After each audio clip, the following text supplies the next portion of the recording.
speaking about fear, I think it's important to acknowledge the fact that not everyone loves dogs.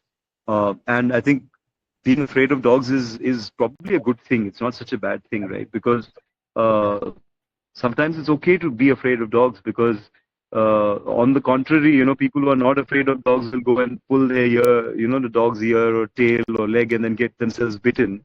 So being afraid is all right. Like I said, not everyone has to go cuddle a dog, right? Or, give it, the love or respect or whatever that it's supposed to get that we feel the dog deserves.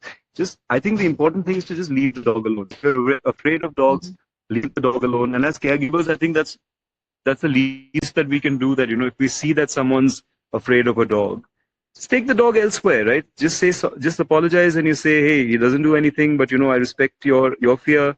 We'll go somewhere else. Just take the dog to another corner, feed him there, play with him there. I think that's like the least amount of empathy that we can demonstrate. And sometimes that's all that someone needs. Like most neutral people, that's all that they need. Hey, you know what?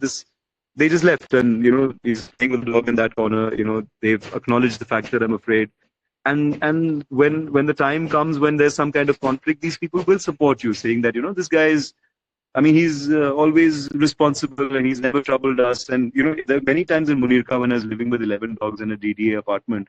Of course there were problems, of course there were issues, but we always solved those with dialogue, and when people had issues, we sorted those things out, right? And we acknowledge that, okay, this is a genuine issue.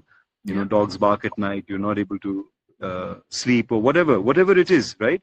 You acknowledge it and you try to solve the problem.